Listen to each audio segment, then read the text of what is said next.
Bonjour à tous et bienvenue sur Flyness Info. Aujourd'hui, nous allons aborder les chiens détecteurs de Covid-19. Le déconfinement a débuté le 11 mai dernier. L'objectif, à présent, est d'éviter ou en tout cas de limiter une deuxième vague de cas Covid-19. Cette sortie de crise ne se fera pas sans tester la population. Le gouvernement prévoit d'ailleurs de réaliser 700 000 tests virologiques par semaine pour les personnes présentant des symptômes.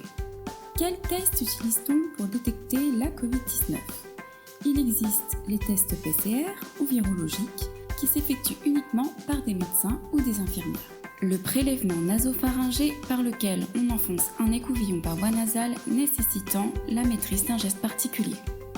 Les tests sérologiques, eux, consistent en un prélèvement sanguin de la personne et permettent ainsi de savoir si celle-ci a développé les anticorps de SARS-CoV-2, y compris pour les cas asymptomatiques. Une autre solution est depuis peu envisagée. À côté des tests conventionnels, pourrait se développer une solution apportée par le plus vieil ami de l'homme, le chien. En effet, le dressage de chiens est déjà utilisé pour détecter la présence d'explosifs, de stupéfiants ou de personnes, mais également de maladies telles que le cancer ou le diabète. Quid du SARS-CoV-2 ?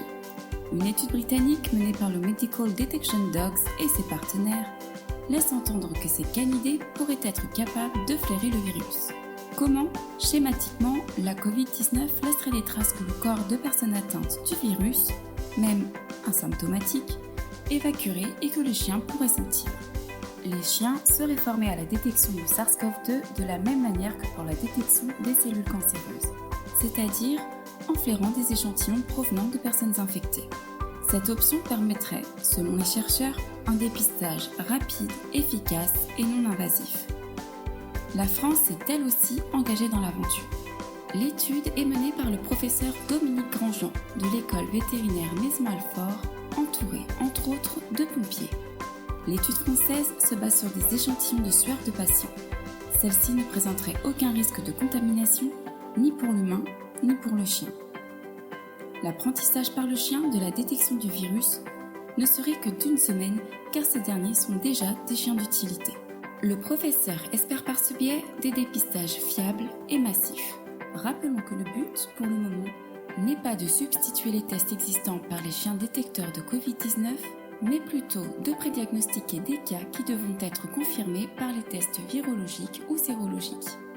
Les résultats des deux études sont attendus dans les prochaines semaines. Où pourrait-on mettre en place ce dépistage canin ?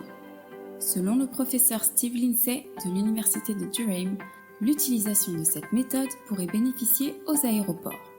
L'avantage étant qu'un chien peut examiner jusqu'à 250 personnes par heure. En effet, l'un des points stratégiques en matière de tests est l'aéroport. Le but est d'éviter les cas d'importation, comme on a pu le constater à Wuhan, foyer de la pandémie.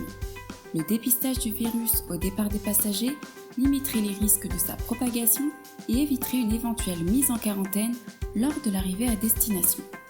Le secteur aérien est l'un des plus impactés par la crise, conséquence des fermetures des frontières des États en réponse à la pandémie.